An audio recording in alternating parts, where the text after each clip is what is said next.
As of me recording this, Mutant Mayhem came out today, August 2nd. Or maybe, I guess, yesterday. I don't really know. The whole release schedule for this movie's been super weird. We found out about the production and that they were planning to make this movie like 4 or 5 years ago. And then about probably at the end of last year in like December or November, we started to see a bunch of these cutouts, like movie theater standees, and like the ones that always have like the characters or like the title or whatever on them with a release date, and it said August 4th. And then the first trailer came out and it said August 4th, and everyone was like, cool, it's coming out August 4th. But then they pushed it back 2 days to, or pushed it forward, I guess, 2 days to August 2nd, which is fantastic. Any movie that gets pushed up that's already done it's amazing. We get to see what we want sooner. But I know some people saw it the August 1st, yesterday, which is really weird. Even my movie theater was showing it, but they didn't have it on their website. And then I know a lot of people who saw it at the very end of July, like the 31st, the 30th, or like the 29th, like within those days. It's been very strange, but I'm ranting.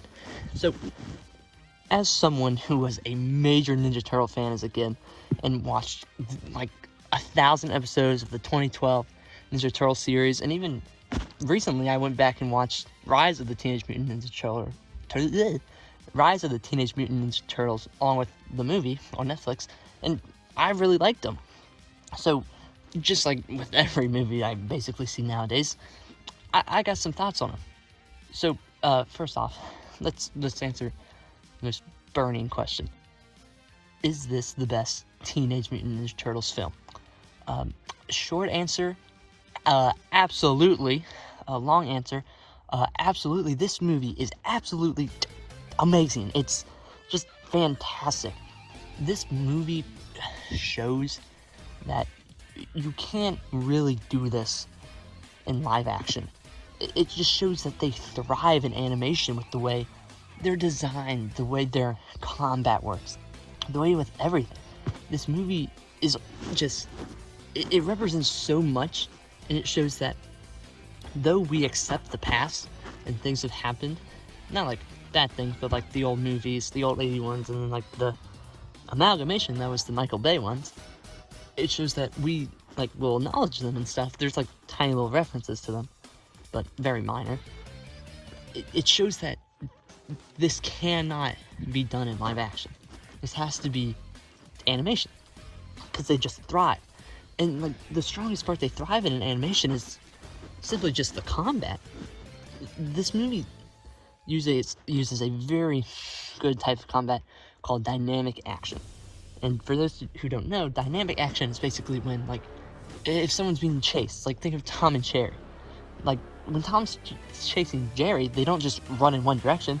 No, they zip around things, they run under chairs, they bob back and forth, that kind of thing. And we can see that in the movie of them like zigzagging, jumping backwards, like running through certain places, like zigzagging, basically. It's really good than just like standard combat of running in a line and just fighting people. Though that is done in this movie, it's very artistically well done. And if they're just running in a line, they'll soon jump side to side and back and forth. It's very well done. And speaking of just like the style, it just the way this movie is animated is just absolutely beautiful. I remember when the first trailer for this movie released, I was super confused about the style, because it wasn't.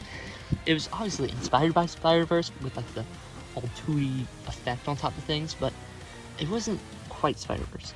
With Spider-Verse, it takes a more comic inspiration, because obviously this leaned more towards like the Puss in Boots' Last Wish of this more paint-like aesthetic, but it was still off. But after watching the movie, it's clear that they took heavy inspiration from like children's coloring books and the way kids draw. Like if something explodes in this movie, like the clouds loop within each other, like a little kid drawing, and that's just perfect for the Ninja Turtles. And like the whole style just oozes charm. Yes, do I think the Mutants look a little weird and like Rick and Morty-ish, which isn't really my favorite style of all time, but it fits the whole aesthetic. I do wish they were a little bit more humanoid to like show the difference between them and the turtles and all the different mutants to make them seem even weirder, but I digress. It's still very good. And this movie, just besides its animation, it is completely carried by its cast. When, of course, for preparation of this video, I watched a few behind the scenes things, which you see clips of playing in the background. But Seth Rogen talked about how in almost every animated movie he'd been in, you didn't meet the cast until the red carpet. That's when you met each other. But with Lion King, when, like, the remake by Jon Favreau, he was in the room with, like, Puma and the guy who played the lion that I forget the name of because, you know, I'm stupid. I have, like, dementia, but for teenagers. Whole thing. But that really helped to thrive their dynamic. And he implied that where, according to him, when they got the cast, and I saw how they interacted just so naturally and just acted like kids, they completely scrapped what they had and restarted. And I think that worked for the best. Like, this movie thrives in its characters, and this is the most relatable the Turtles have ever felt. I just think that they made the complete right choice, because if they kept it, because according to him, they were supposed to get into high school and, like, do a bunch of stuff by the end of, like, Act 1. And that would have been really bad, because that was just been super fast paced. They wouldn't have any time to interact. And I just think this works so much better now. And, like, this is, like, the most relatable the Turtles have ever felt. Like, when they're sad, you feel sad. When they're happy, you're happy. It just all accumulates to just make a perfect feeling movie where you are just engrossed. Now, like, and just speaking of the Turtles, the other casting, the cast is stacked. I'm sure you've seen when the trailer came out, like, the whole casting list. Jackie Chan as Splinter is fantastic. My only one complaint, which isn't really a complaint, but it's weird to me that Splinter wasn't a human who can contact with a rat. Like, I don't know, that's how, like, every other thing did it, which made sense why he martial art, but they explained it pretty well in this movie, and I think it fits the whole style, like the comedy aspect, but it's still very good. But that's just a minor thing.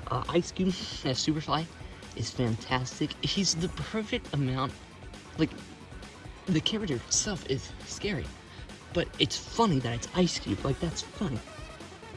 That's just hilarious. And then Paul Rudd as, like, the lizard guy, which I forget the name of because, you know, teen dementia.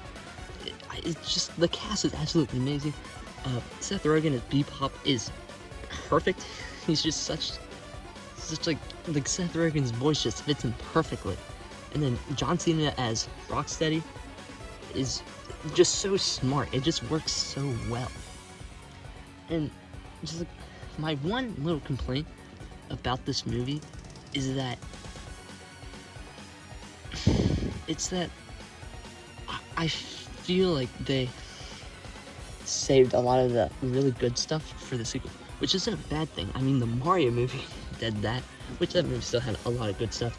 You know, obviously, in my opinion, I made like a half an hour long video about it, but I just feel like, I mean, they left Shredder out, which, thinking about it now, I think that's the right choice, because I feel like he will be the overarching villain. He'll get beat in the second, come back in the third.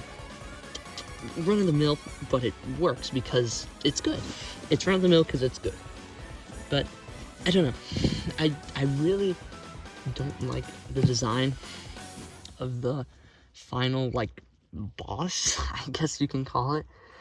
It's just, like, I'm not a fan of these monsters. I felt the same way about watching Nimona. If you have, like, when she turns into, like, the big scary monster at the end, she's just like a blob, which, cool. I mean, this movie, it's still, like, not scary, but, like, it's cool. But I think it would have been way better if it was, like, an amalgamation of different things, but those things had shape. It's just like a little kid put it together. It's like a homemade toy, basically, which fits the style, don't get me wrong, but I just wish that was a little bit more. But still, that's not even a big complaint. This movie is just absolutely fantastic. and I honestly recommend it to anyone that's been a fan of the Ninja Turtles throughout their life. And with that, I'm pretty sure that's all I have to say, so roll the outro.